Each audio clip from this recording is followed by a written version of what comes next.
The media. January 6th, that was violent. It was insurrection. Ooh, the evilness. Damn you, Orange Man Bad. Summer of 2020. What are you talking about, my guy? Nothing happened. It was wonderful. The fucking hypocrisy. I'm Jazz Berganzo, and this is what's next.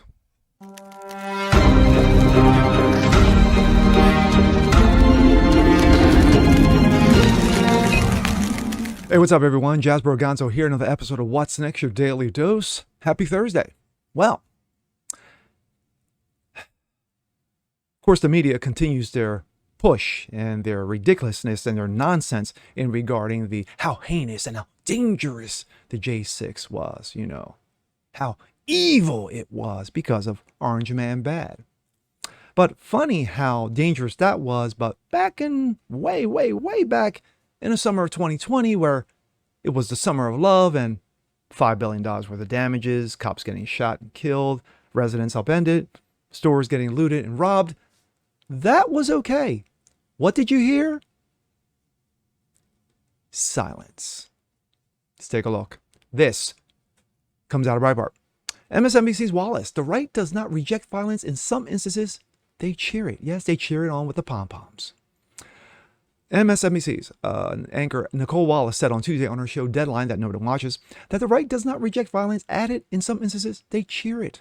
Wallace said, I guess the broader landscape that includes when Paul Pelosi was attacked, Elon Musk, Donald Trump, two Republicans or conservatives, or whoever wants to claim that today, the biggest megaphones perpetuated conspiracy theories about both Pelosi and the nature of the brutal attack against him, which was an assassination attempt of Speaker Pelosi, which of course was false.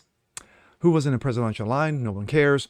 When Congressman Scalise was tragically shot and wounded, I remember at that time that I've gone back and checked.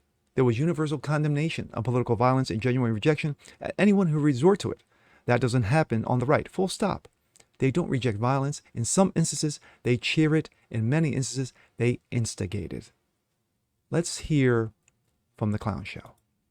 And Eddie, I guess the broader landscape also includes this.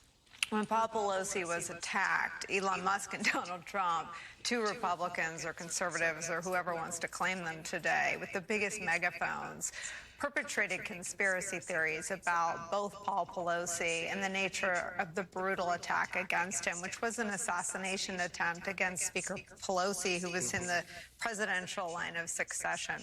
When Congressman Scalise was tragically shot and wounded, and I remember this at the time, and I've gone back and checked, there was universal condemnation of political violence and a genuine rejection. For the most part, there was. You had those on the left who were like, well, full stop.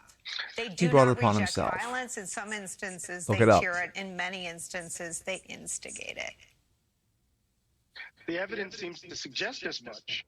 Of course it does. I think it's really important for us not to engage in a kind Not based of on facts or anything, an but attempt to my be feelings. balanced in this regard. There is a political party that has been overrun by illiberalism, a political party that has been overrun by forces that aren't committed to democracy.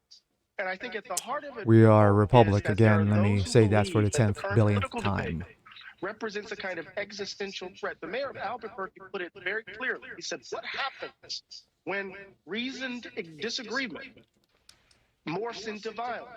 So deliberation has eroded. You could tell a story of our journey from crossfire to this, right, where we are not engaging in a kind of reasonable exchange among people who disagree, and we work it out through the peaceful process of politics. Politics has become, in some ways, a kind of battle between enemies. And there's a group among us, a party among us, who actually understands that in a very specific sort of way. And I want to echo something that Garrett said. He wanted us to kind of understand the broader context. There was dry kindling, and Donald Trump threw fire on that kindling. There it is. My thoughts. I could play that a little bit longer, but it's going to be pretty much the wah Charlie Brown teacher. Like I said in the beginning of the video, funny how during the summer of 2020, where, the vaunted Saint George Kirby, everyone bow your heads, mysteriously passed away. And then all of a sudden, all hell broke loose. All hell broke loose because of a guy who was a known drug dealer, a known felon, and who was high on fentanyl that could kill a horse. But yet, because of that instance, you had over 24 cities burn, billions in damages. Like I said in the beginning, you had cops getting killed, people's houses getting trashed, stores getting looted, people getting robbed. But that was okay. Up until they dragged Joe Dementia out from the basement when he was running, because of the most ethical election of all time. Finally came out and said, well, we've got a problem here. MSNBC, ABC, legacy media, cable news, except for an outside few, Tucker Carlson, and now then you have to go to conservative podcasting, said, this is wrong. This shit needs to stop. But no, you guys turned your back on it. Like that one CNN guy who basically said, well, these have been mainly peaceful protests, while shit is burning behind him, literally. The hypocrisy is hilarious with this. And sadly, a lot of people suffered in 2020 because of it. Businesses that never came back, not just because of the coup, but because of this, were never coming back.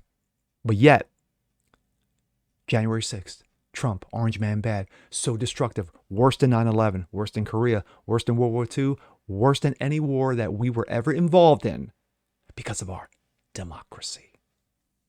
No, it's because of your assholery. And with that being said, I'm Jazz Berganzo. This is What's Next. Want to see more just like this? Please leave a comment below. Like it, share it, subscribe to it. And we'll catch you guys next time. Peace.